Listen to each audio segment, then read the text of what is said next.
Halo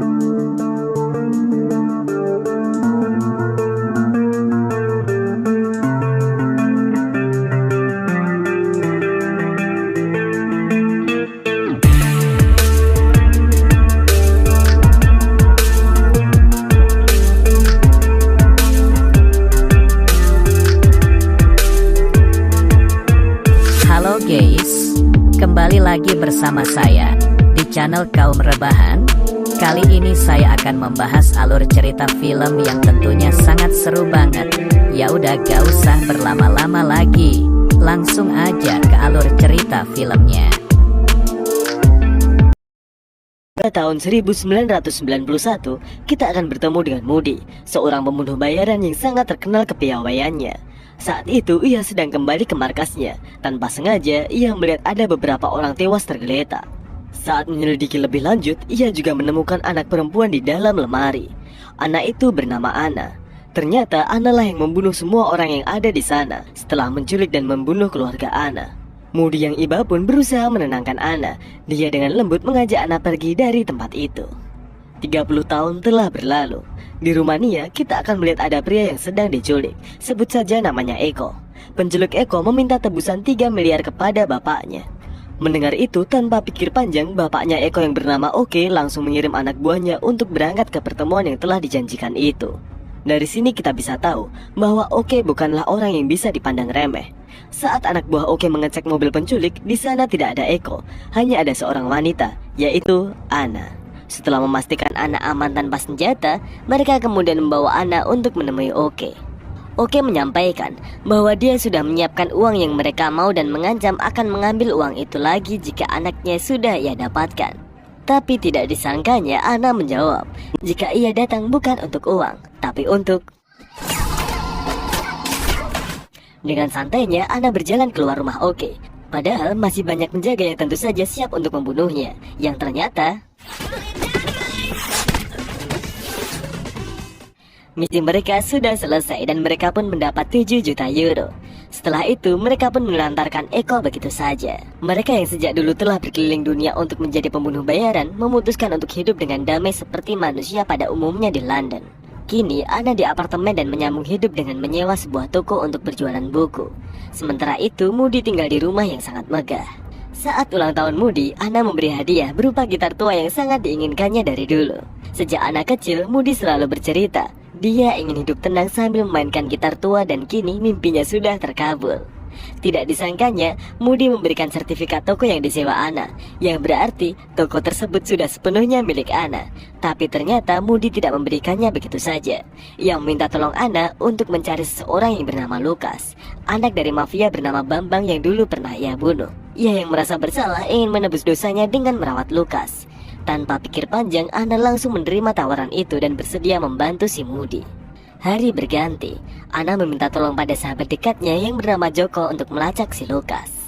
Saat kembali ke tokonya, ia kedatangan customer yang sedang mencari buku yang sangat lawas. Pria itu bernama Budi. Tapi ternyata itu hanya akal-akalan Budi saja yang ingin berkenalan dan mendapatkan nomor telepon Anna. Anna kembali menemui Joko untuk mengambil informasi tentang Lukas yang sudah disiapkan di sebuah flashdisk. Malam harinya, Anna datang ke rumah Moody untuk membuka bersama informasi yang didapat. Tapi Anna di sana merasa ada yang janggal, dan ternyata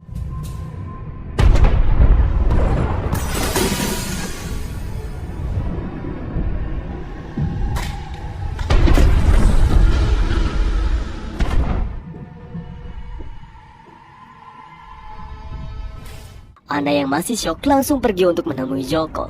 Tapi tidak disangkanya nasib Joko jauh lebih mengenaskan. Ia tewas gosong terpanggang di setrikaan laundry. Dengan segera, ia yang merasa ada yang tidak beres langsung ke tokonya untuk berkemas. Tapi sialnya,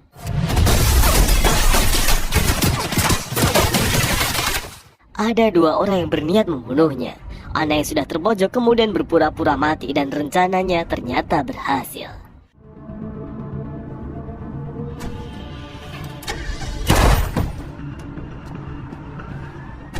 Pagi harinya, Anna ke perpustakaan kota untuk memeriksa informasi yang sebelumnya diberikan oleh Joko.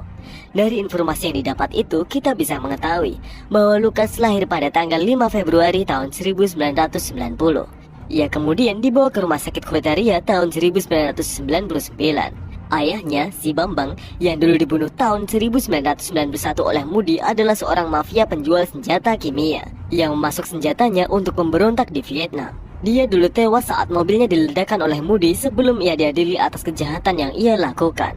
Dari data ini, Ana yakin bahwa kematian Moody ada kaitannya dengan semua ini. Dia pun menyelidiki pengusaha bernama Jesse yang melanjutkan bisnis milik Bambang. Ana pun berangkat ke Vietnam.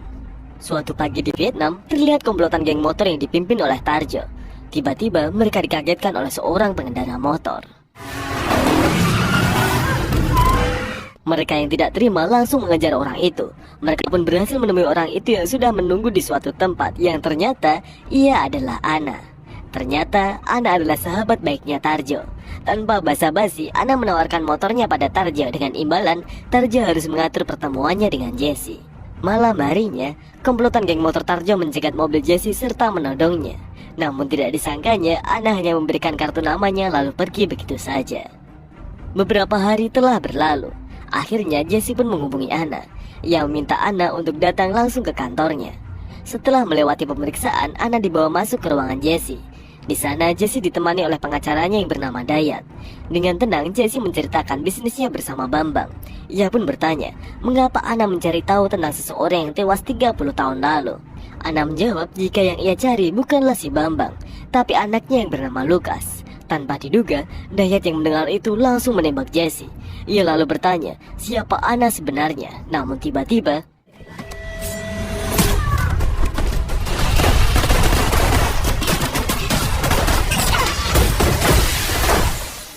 untungnya Ana berhasil lolos setelah menyandra Dayat. Tapi sialnya,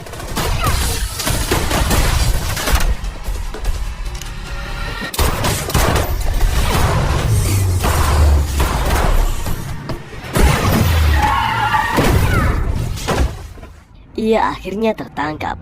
Ana dipaksa memberitahu mengapa ia mencari Lukas. Namun meski disiksa habis-habisan, Ana tetap tidak mau memberitahu.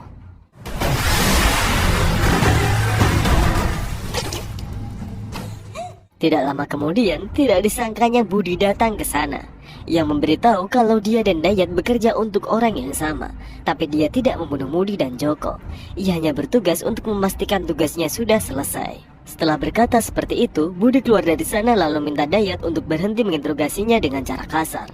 Dia berjanji akan kembali setelah Ana sudah membaik. Tapi nyatanya, Dayat sama sekali tidak mendengar nasihat dari Budi. Ia justru menyuruh anak buahnya untuk membunuh Ana. Ana pun menggunakan kesempatan ini untuk melawan dan dia berhasil keluar dari tempat itu. Budi yang langsung datang ke tempat itu yakin bahwa Ana akan segera kembali untuk membunuh mereka satu persatu. Sementara itu, Ana yang berhasil kabur langsung bersembunyi di rumah Tarjo. Ia pun menceritakan tentang masa kecilnya yang dibantu oleh Moody melarikan diri hingga dirawat sampai besar. Oleh karena itu, ia merasa berhutang budi kepada Moody. Ia pun bertekad untuk membunuh pembunuh Moody yang ia anggap ayahnya sendiri. Pagi harinya, Ana pergi ke panti asuhan di mana dulu Lukas dirawat. Ia menyamar sebagai PNS yang bertugas untuk melakukan pengecekan data. Dari sana, ia pun mendapat berkas data diri Lukas yang ternyata pernah keluar dan masuk kembali dengan nama yang berbeda, yaitu Christian. Ana kemudian dibawa untuk bertemu dengan Lukas yang ternyata sejak usia 6 tahun Lukas tidak bisa berkomunikasi karena ia bisu tuli dan buta. Saat Ana kembali, ia ditelepon oleh Budi yang mengajaknya berkencan. Budi berkata jika ia akan memberitahu informasi yang selama ini Ana cari. Malam harinya, Ana bertemu dengan Budi di sebuah kafe. Ana yang mencari aman langsung menodongkan pistolnya dari bawah meja dan meminta Budi untuk menceritakan semuanya. Tapi Budi yang juga mencari aman pun juga menodongkan pistolnya. Karena dirasa tidak kondusif, mereka pun memutuskan untuk menunda kencan mereka. Tidak disangkanya, Dayat mengetahui pertemuan itu. Ia yang curiga tanpa pikir panjang menyuruh anak buahnya untuk membunuhnya.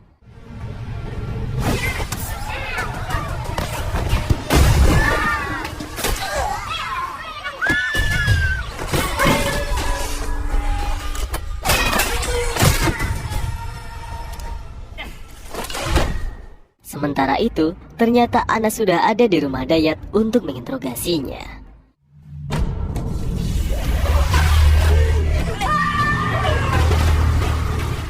Budi yang datang ke rumah Dayat sangat kaget saat mengetahui Dayat sudah tewas. Tidak lama kemudian, Ana menelponnya.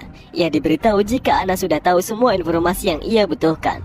Tidak hanya itu saja, karena ternyata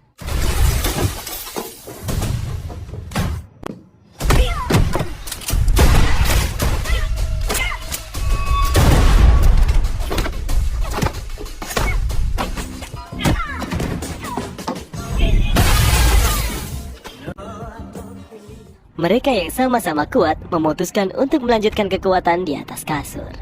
Saat Ana pulang, tiba-tiba ada anak buah Dayat yang menembaknya. Untung saja ada seseorang yang menolongnya, dan tidak disangkanya ia adalah Moody. Ana yang masih tidak menyangka langsung memeluk Moody erat-erat. Saat sedang mengobati luka Ana, Moody pun bercerita bagaimana ia bisa selamat. Ternyata ia memalsukan kematiannya dengan cara menghancurkan wajah orang yang mengincarnya. Sementara itu di tempat lain, Budi sedang berdiskusi dengan bosnya tentang Ana.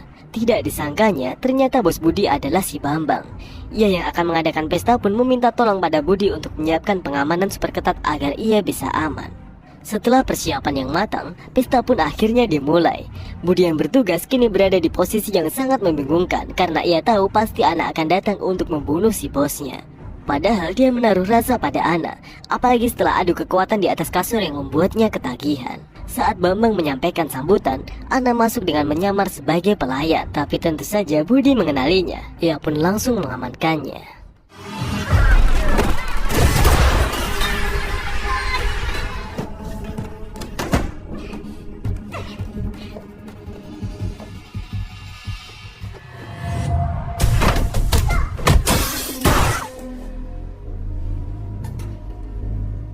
Bambang yang sedang bersembunyi sambil mengawasi CCTV tiba-tiba dikagetkan dengan kedatangan Moody.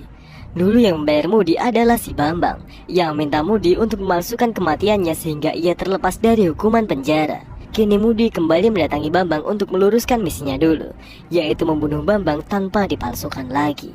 Sementara itu, Budi yang berhasil memojokkan Ana pun langsung bertanya, mengapa Ana tidak membunuh Bambang? Padahal tadi dengan mudahnya Ana bisa melakukan itu. Dengan tenang, Ana menjawab jika itu bukan rencana mereka. Rencana mereka adalah Budi ingin menebus dosa-dosanya yang telah membiarkan Bambang hidup.